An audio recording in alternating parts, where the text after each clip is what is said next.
बांग्लादेश में इस समय भयानक नरसंहार चल रहा है। मकान पे कब्जा हो रहा है, दुकान पे कब्जा हो रहा है, खेत खलिहान पे कब्जा हो रहा है, उद्योग व्यापार पे कब्जा हो रहा है। जो सरकारी नौकरी में हिंदू हैं, उनको मजबूर किया जा रहा है इस्तीफा देने के लिए। चाहे वो डॉक्टर हैं या इंजीनियर हैं, चाहे वो टीचर हैं, चाहे वो नर्स हैं, चाहे वो थानेदार हैं, चाहे वो सिपाही हैं, सभी हिंदुओं को मजबूर किया जा रहा है कि वो इस्तीफा देके वहां से भागे। इस समय बांग्लादेश में पिता के सामने बेटी का बलात्कार हो रहा है, बच्चों के सामने माँ का बलात्कार हो रहा है, भाई के सामने बहन का बलात्कार हो रहा है और पति के सामने पत्नी का बलात्कार हो रहा है। याद रखिए, दुर्योधन के ननिहाल गंधार से हिंदू खत्म हो चुके हैं, वो अफगानिस्तान बन चुका है। भरत के ननिहाल केके से हिंदू खत्म हो चुके हैं, वो पाकिस्तान बन चुका है। मलद्वीप से हिंदू खत्म हो गए हैं, वो मालदीव बन चुका है। कश्मीर से हिंदू खत्म हो चुके हैं। अब ये बांग्लादेश से हिंदुओं को बड़े प्लान्ड वे में खत्म किया जा रहा है। उनके मकान, दुकान, खेत खलिहान पे कब्जा किया जा रहा है, उद्योग व्यापार पे कब्जा किया जा रहा है, उनको इस्तीफा देने के लिए मजबूर किया जा रहा है नौकरियों से, उनको भागने के लिए मजबूर किया जा रहा है। अंतिम उनका टारगेट है कि 2025 तक बांग्लादेश से सारे हिंदुओं को खत्म कर दे। ये बांग्लादेश भी पहले भारत का हिस्सा था, इसको ईस्ट बंगाल कहते थे। अगर ये बांग्लादेश में सफल हो गए, ईस्ट बंगाल में सफल हो गए, तो कल इनका टारगेट वेस्ट बंगाल होगा। जैसे पाकिस्तान उन्होंने बना लिया तो अगला टारगेट उनका कश्मीर हो गया, ऐसे अगर बांग्लादेश में हिंदू खत्म हो जाएंगे, इनका अगला टारगेट वेस्ट बंगाल हो जाएगा, जो हमारे पास, हमारे हिस्से में आ रहा है। इसलिए मैं आपसे आग्रह कर रहा हूं, बांग्लादेश में हो रहे नरसंहार के खिलाफ आवाज उठाइए।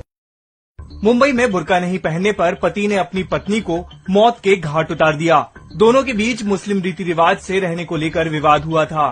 घर वाले और ये आरोपी ये महिला को मुस्लिम जो रीति रिवाज है उस तरह से बर्ताव करने के लिए बोलते थे, वो ऐसा नहीं कर रही थी। इस वजह से उनके घर में झगड़ा चल रहा था।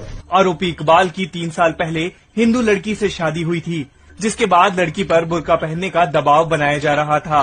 फिलहाल पुलिस ने आरोपी को गिरफ्तार कर लिया है और मामले की जांच शुरू कर दी है। Bureau report. कौन रे? आंघोळ नाही करत का तू? शेर कभी नाता नहीं, मग तो ढुंग नहीं धोत नाही, खरकटा राहशील का तू?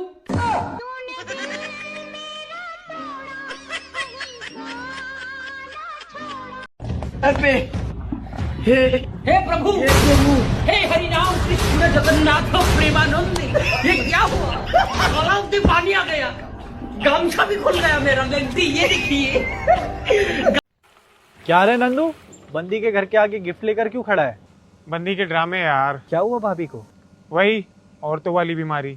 औरतों वाली बीमारी? वही पूरा टाइम कलेश करने की। हाथ में क्या है? पर्स। बंदी को मनाने के लिए कितने का है? 10,000 का। 10,000? इसको मनाने के लिए और कितना लगेगा? 10,000 और? कलेशी औरत को मनाने के लिए तेरे पास पैसे हैं, लेकिन दोस्तों को पिलाने के लिए नहीं। क्या बक रहा है? इस लड़की के साथ और रहा तो तेरी जिंदगी में डिप्रेशन लिखा है, डिप्रेशन। और इसमें भाइयों के साथ जिंदगी।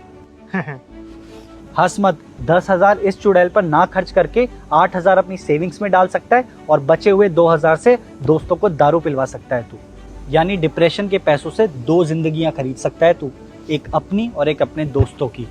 सोच, अब हंस। हीरोगिरी बेबी मान जाओ करने में नहीं, भाइयों के साथ ये पीने में है।